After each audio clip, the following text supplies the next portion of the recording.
अस्सलाम वालेकुम students, class 7 अपनी इंग्लिश की बुक देखिए, English reader.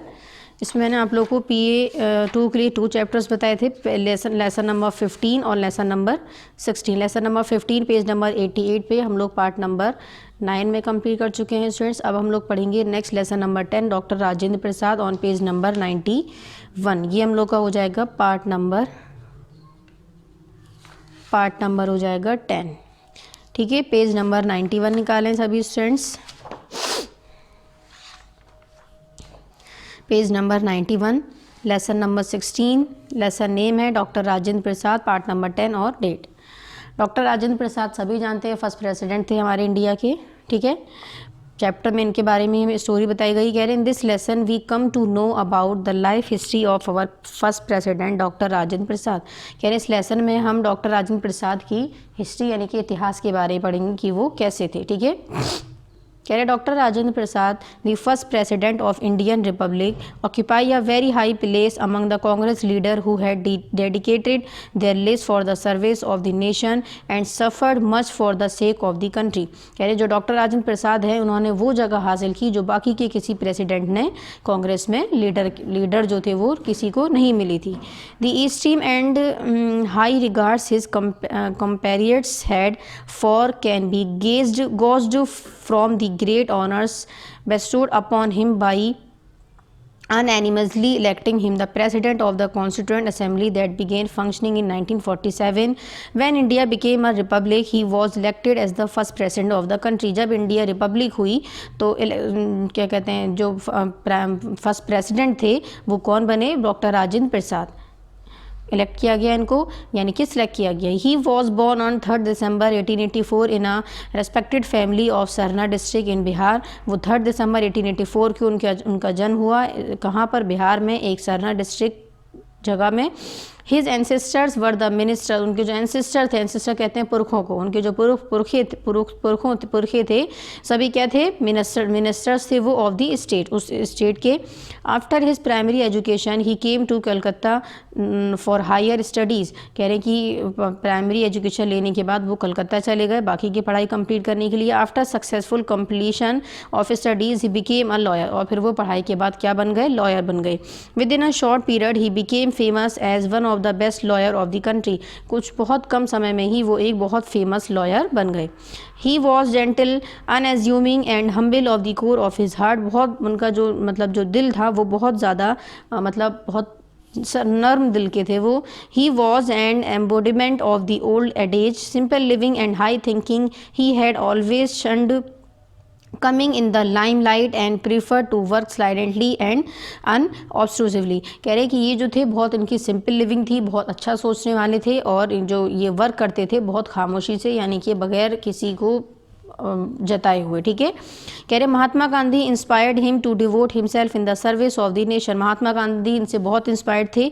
When Mahatma Gandhi went to Bihar to study the conditions of the poor and oppressed peasantry of champion, doctor Rajendra Prasad was so much impressed. यानी महात्मा गांधी जब बिहार गए तो डॉक्टर राजेंद्र प्रसाद जो थे वो भी बहुत ज़्यादा इम्प्रेस्ड हुए विद हिज सेल्फलेस, उनकी सेल्फलेस से services that he gave up his practice as a lawyer and abandoned his dream of becoming a जज of the Patna high court. कहाँ के जज थे वो? पटना के। He became a follower of Mahatma Gandhi and began to work for the emancipation of the peasants of champion, और champion के लिए फिर वो वर्क करना उन्होंने स्टार्ट कर दिया।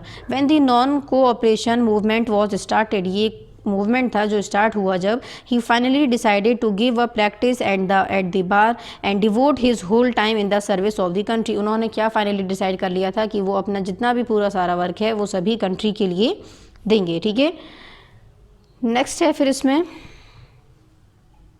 ही was quick to recognise with Gandhi ji the incomparable leader destined to liberate the country and became his follower. It was the turning point of his life. Since then he had been one of the most trusted and deeply respected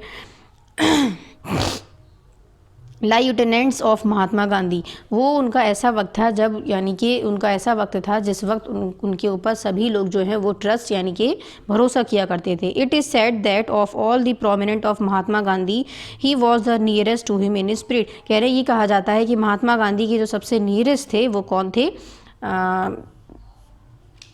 Rajendra Prasad थे। ठीक है, next है truthful, honest and peace loving by nature. Doctor Rajendra Prasad was one of the fittest people of to be an exemplary follower of the Mahatma. Mahatma के कौन थे? Follower थे ये, यानी कि उनको फॉलो किया करते थे। He followed him not only in politics, वो सिर्फ पॉलिटिक्स में ही फॉलो नहीं करते थे, but in his whole philosophy of life. जो भी उनकी ज़िंदगी की जो फिलोसफी थी उन सभी चीज़ों को जो डॉक्टर राजेंद्र प्रसाद थे वो महात्मा गांधी को फॉलो करते थे। He followed him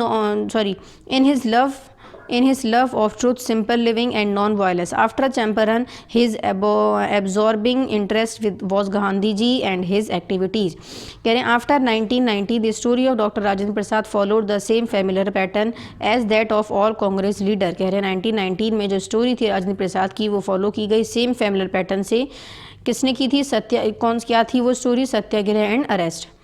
His personal life was completely merged in the Congress and Mahatma Gandhi's manifold constructive activities. Silent and unselfish by nature. कैसे थे वो? साइलेंट थे, अनसेल्फिश थे, सेल्फिश नहीं थे बिल्कुल नेचर से।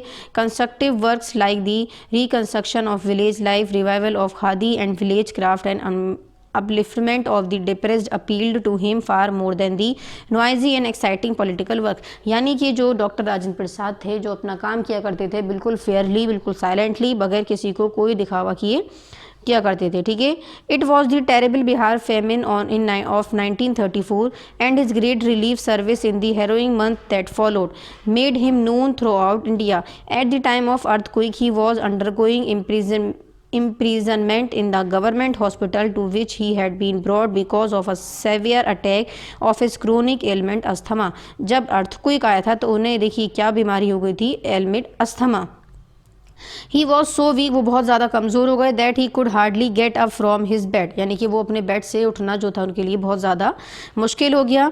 But the tragedy was appalling, the earthquake that lasted for 4.5 minute and brought intense and wide spread havoc, wide spread कहते हैं फैलने को, in Bihar. In many places miles and miles of land had been submerged, there was great loss of human livestock and crops, while millions faced starvation, and after the earthquake came disease and extreme misery। कह रहे हैं कि ये सब होने के बावजूद भी इतना बिहार में लॉस हो चुका था ये अर्थक्वेक की वजह से। जो क्रॉप्स थी, फसलें थी, घर जो थे, झोपड़ियाँ जो थी, वो सभी टूट फूट गए थे और ख़राब हो गए थे। लेकिन जो राजेंद्र प्रसाद थे उन्होंने जो उनकी जो लगाव था, यानी जो उनकी जो हिम्मत थी, उन्होंने वो नहीं हारी। Doctor Rajendra Prasad set to work from his sick bed, अपने बेड से ही वो बीमार से ही वर्क करते रहे। In a few days he had organised the Bihar earthquake relief committee, कुछ दिन में ही बिहार अर्थक्वेक रिलीफ कमेटी उन्होंने ऑर्गेनाइज की, and issued an all India appeal for help, और जितनी भी उनको, यानी कि उन्होंने जो वहाँ की पर्सन थे जिनका लॉस हुआ था उनके हेल्प के लिए बहुत सी चीज़ें इशू की। Money poured in from every part of the country. The task of maintaining proper accounts of income and expenditure, income expenditure कहते हैं खर्चे को, and coordinating the work of hundreds of volunteers drawn from all parts of the country, यानी कि बहुत सारे उन्होंने ऐसे पर्सन भेजे जो उस कंट्री की केयर कर सकते थे, कंट्री की। ठीक है, ऑल पार्ट सारे जगहों में।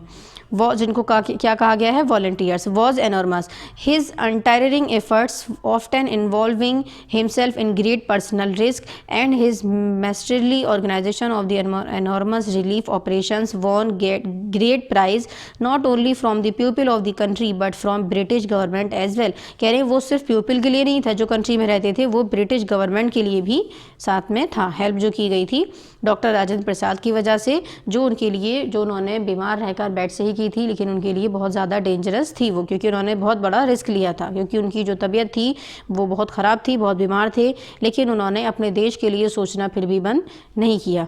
When the question of electing the Congress president of the for the year 1934 to 1935 arose, doctor Rajendra Prasad was unanimously chosen. Doctor Rajendra Prasad को सेलेक्ट किया गया. It was the greatest honour the country could confer on one of its best leader. सबसे best leader country को मिला. A reception befitting a king was given to him when he arrived at Bombay यानी Mumbai when the session of the Congress was to be held. कहाँ पर held हुआ वो? मुंबई में. Never before had the great city of Bombay witnessed such a immense procession and such an expression of enthusiastic love. यानी कि enthusiastic love किसको कहा गया? अपने देश के लिए love. ठीक है. Ever since had been one of the most prominent members of the Congress Working Committee in 1936 to 1937 when the Congress decided to fight the election on an all India basis. जब कांग्रेस ने decide किया वो election लड़ेंगे, he together was Sardar Patel and Maulana Abdul Kalam Azad constituted the Supreme Congress Parliamentary Board. किसने किया? सरदार पटेल ने और मौलाना अबुल कलाम आज़ाद ने. ठीक है, सॉरी आज़ाद ने. कह रहे it decided on all major issues relating on the election. इन्होंने सभी ने जितने भी इलेक्शन से रिलेटेड चीज़ें थी वो डिसाइड करी. And supervised the work of the provincial ministers in 1939 when Netaji Subhash Chandra Bose resigned from the Congress presidentship. कह रहे नेताजी सुभाष चंद्र बोस ने जब रिज़ाइन कर दिया कांग्रेस प्रेसिडेंटशिप से तो doctor Rajendra Prasad was again requested to shoulder the responsibilities of the high office. Doctor Rajendra Prasad ने उन्हें फिर रिक्वेस्ट की कि वो रिस्पॉन्सिबिलिटीज़ जो हैं हाई ऑफिस की उसको संभालें, अपने कंधों पर ले, shoulder. His third term of presidentship came in 1947 when Acharya Kripalani vacated the office. In 1946, when the first interim national cabinet was formed with Pandit Nehru as its leader, Dr. Rajendra Prasad was offered the portfolio of food and agriculture. Doctor Rajendra Prasad ने उन्हें offer किया क्या चीज़? Portfolio किसका? Food और agriculture का. However, soon he relinquished this office when he was unanimously elected president of the Constituent Assembly of India. जब उनको प्रेसिडेंट सेलेक्ट किया गया, कहाँ का? इंडिया का. This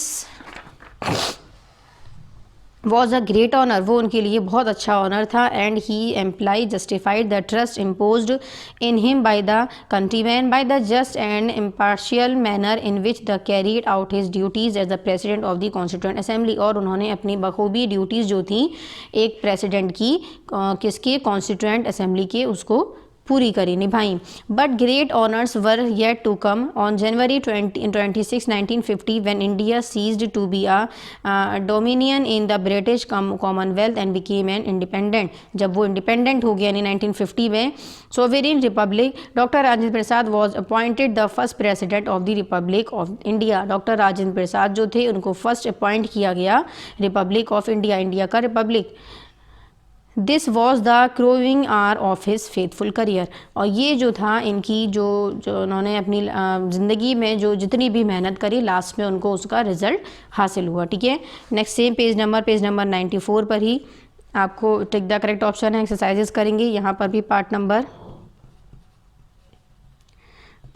10 शो करना है. Tick the correct option. First है the first president of republic India was. First president कौन थे? पंडित जवाहरलाल नेहरू या मोतीलाल नेहरू या राजेंद्र प्रसाद या फिर लाल बहादुर शास्त्री. तो फर्स्ट प्रेसिडेंट जो थे वो कौन थे? राजेंद्र प्रसाद. सेकंड है doctor Rajendra Prasad was born on. Doctor Rajendra Prasad कब जन्म हुआ था उनका? 3 दिसंबर 1884. क्वेश्चन नंबर 3 है who constituted the supreme Congress parliamentary board. किसने कॉन्स्टिट्यूट किया था supreme Congress parliamentary board? Abdul Kalam Azad ने. ठीक है. तो फर्स्ट का हमारा हो गया correct option B, doctor Rajendra Prasad. Second का हो गया हमारा करेक्ट ऑप्शन सी, 3 दिसंबर 1884. थर्ड का हमारा आंसर हो गया correct option C, Abul Kalam Azad. Second है fill in the blanks. First है he became the first dash of India. First India की वो क्या कहलाए थे? प्रेसिडेंट. सेकंड को आपको कैंसिल करना है. थर्ड है dash set to work from his sick bed. कौन अपने बीमार जो थे बेड से वर्क कर रहा था? कौन कर रहे थे? डॉक्टर राजेंद्र प्रसाद. स्पेलिंग अगर नहीं क्लियर हो तो यहाँ से देख सकते हैं. ठीक है. फोर्थ है Mahatma Gandhi dash him to devote himself in the service of the nation. Mahatma Gandhi जो थे वो क्या थे? इनसे इंस्पायर्ड थे बहुत ज़्यादा. नेक्स्ट है fifth money became to dash from every part of the country. देखिए ये भी हमने यहाँ पर पीछे पढ़ा था. प्योर. ठीक है. POURED. तो यहाँ पर हम क्या लिखेंगे? मनी बिकेम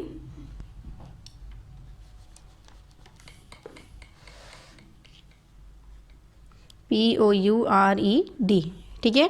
नेक्स्ट है क्वेश्चन आंसर पेज नंबर 94 पे। क्वेश्चन नंबर 1 आपको नहीं करना है, इसमें क्वेश्चन पेज नंबर 95 पर आ जाइए। क्वेश्चन नंबर 2 और क्वेश्चन नंबर 4 और 5 करने हैं, ठीक है। 1 और 3 को कैंसिल कर दी, बहुत ज़्यादा लॉन्ग है इनके आंसर। क्वेश्चन नंबर 2 है whom does doctor Rajendra Prasad owe greatly for the inspiration he got for his devotion to public work, कि कौन थे वो, किससे इंस्पायर थे, तो पेज नंबर 91 पर देखिए, यहाँ से लिखना है आपको इसका आंसर। महात्मा गांधी से लेकर नेशन तक, किससे इंस्पायर थे वो, महात्मा गांधी से, ठीक है। तो महात्मा गांधी से लेकर नेशन तक आंसर नंबर 2 हो गया। ये किस पेज नंबर पर है, पेज नंबर 91। क्वेश्चन नंबर 2 के सामने पेज नंबर 91 लिखेंगे। क्वेश्चन नंबर 4 है when was the supreme Congress parliamentary board formed, कब फॉर्म्ड हुआ था, पेज नंबर 93 पर आ जाएं। Page number 93। इन 1936 से 37 से लेकर पार्लियामेंट्री बोर्ड तक आप लोग का क्या है, आंसर नंबर 4, ठीक है। पेज नंबर 95, एक सेकेंड यहाँ पर टिक कर सकते हैं, इनसे लेकर बोर्ड तक पे answer number 4। Next same page number 95 पर ही आइए क्वेश्चन, तो यहाँ पर पेज नंबर 93 लिखेंगे। नेक्स्ट क्वेश्चन नंबर 5 है what were the greatest qualities of doctor Rajendra Prasad which generally the other leaders did not possess, कह रहे वो क्या खास बातें थी डॉक्टर राजेंद्र प्रसाद के अंदर जो बाकी के प्रेसिडेंट के अंदर नहीं थी, तो यहाँ पर आ जाइए पेज नंबर 91 पे। ही वॉज जेंटल से लेकर यहाँ तक आपको लिखना है, ठीक है, अनऑब्स्ट्रूसिवली तक, यानी कि वो बहुत शांत थे, बहुत सिंपल लिविंग थे, बहुत उनका जो दिल जो था वो बहुत ज़्यादा मतलब पत्थर दिल नहीं था। पेज नंबर 95 पे ये हो गया हमारा क्वेश्चन नंबर 5 का आंसर, जो पेज नंबर 91 पर है, ठीक है। यहाँ पर हम लोग का PA2 का जो सिलेबस है वो कंप्लीट होता है, तो यहाँ पर लिखेंगे PA2 कोर्स या फिर सिलेबस कंप्लीटेड। यहाँ तक सभी को आप लोग को अपना वर्क कंप्लीट करना है, ठीक है। 2 चैप्टर्स थे, मैंने आप लोग को बता दिए हैं, लेसन नंबर 15 और lesson number 16। Lesson number 15 part number 9 में कंप्लीट किया है, लेसन नंबर 16 जो है वो पार्ट नंबर 10 में। यहाँ तक सभी को अपना वर्क कंप्लीट करना है और PA2 की स्टार्टिंग करनी है, उसको याद करने की, ठीक है। Thank you.